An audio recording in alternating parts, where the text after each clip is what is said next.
FIFA defends Raphael Claus after Trump questions suspect referee call. World Cup referee row explodes after Trump challenges FIFA decision. FIFA has moved quickly to defend Brazilian referee Raphael Claus after Donald Trump called him a little bit suspect following the red card shown to United States striker Folarin Balogun. The controversy matters now because it has turned a single VAR decision into a wider argument about fairness, referee accountability, and whether football's governing bodies should be allowed to hide behind procedure when a major tournament decision looks questionable. Critics will call this political interference.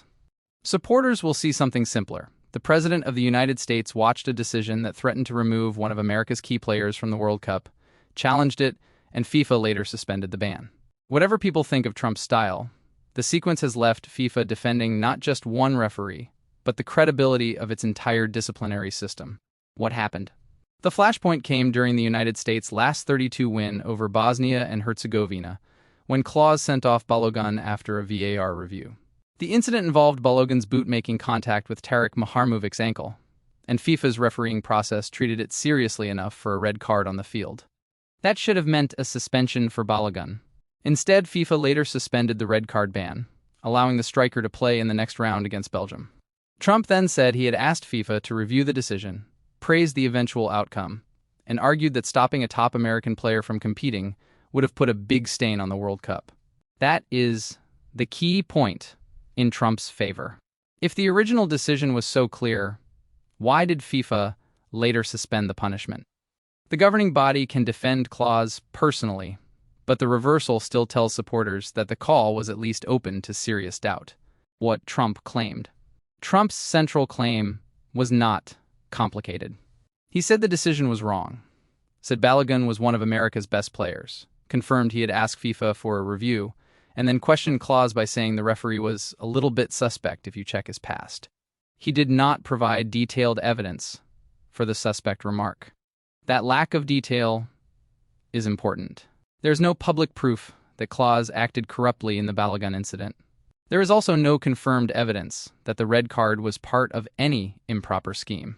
Trump's strongest argument is therefore not that corruption has been proven, but that a controversial decision in a World Cup knockout match deserved pressure, review, and transparency. In that narrower sense, Trump has a defensible case. Football fans question referees every week, managers question referees every week, and national federations routinely complain when tournament decisions damage their teams. Trump simply did it louder, from a more powerful position, and with language FIFA could not ignore. The history of Raphael Claus. Raphael Claus is not an unknown official. FIFA described him as one of the world's leading professional referees and a member of Team One, FIFA's elite World Cup refereeing group. Pierluigi Collina, FIFA's chief refereeing officer and chairman of its referees committee, said Claus is experienced, respected, and trusted. Claus is working at his second World Cup, having also been part of the 2022 tournament in Qatar.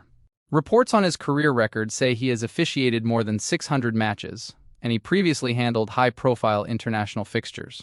The part of his history that has drawn attention is a Brazilian match-fixing inquiry. The available reporting indicates that lawmakers scrutinized how referees were assigned to matches, but Claus was not accused of wrongdoing. The Brazilian Football Confederation has rejected suggestions that his record supports claims of corruption or damaged integrity. That matters because it cuts both ways. Trump's broad check his past remark has not been backed by public evidence of guilt. But the existence of past scrutiny around Brazilian refereeing was enough to explain why supporters might ask questions when a huge World Cup decision went against the United States. What evidence exists? The evidence for the red card is the VAR-reviewed contact. Balogun's boot made contact with Maharmovic's ankle. In modern football, that can be enough for serious foul play if officials judge the challenge to be dangerous. FIFA can therefore argue that Claus made a decision within the rules, not outside them. The evidence against treating the decision as closed is FIFA's own disciplinary outcome. Balogun's ban was suspended. That does not automatically prove the red card was wrong, and it does not prove Claus acted improperly, but it does show that the punishment was not treated as untouchable once reviewed. There is no public evidence that Claus deliberately targeted the United States. There is no public evidence that Trump uncovered corruption. But there is clear evidence that Trump's intervention placed pressure on FIFA, that FIFA reviewed the consequence, and that the United States player was allowed to return. For Trump's supporters, that is exactly what strong national leadership looks like. Challenge the institution, force a review, protect the player. Why FIFA's defense does not end the row. FIFA's statement defended Claus as professional and honest. Gianni Infantino also said referees must be respected, arguing that without referees, there is no football. That is true, but it is not a full answer to the controversy. Respect for referees does not mean silence when a major decision threatens to reshape a World Cup campaign. This is where FIFA has a credibility problem. It wants the public to accept the authority of referees, VAR, and disciplinary committees, but it also reversed the practical consequence of the decision after Trump asked for a review. That creates a contradiction. If the red card process was robust, why was the suspension softened? If the suspension deserved softening, why should critics be scolded for questioning the original call? Trump's language was blunt, but blunt language often exposes weak institutions faster than polite statements do. FIFA's defensive clause may protect the official's reputation, but it does not erase the wider issue of whether fans, teams, and national leaders can trust tournament decision-making when the stakes are enormous. The implications now.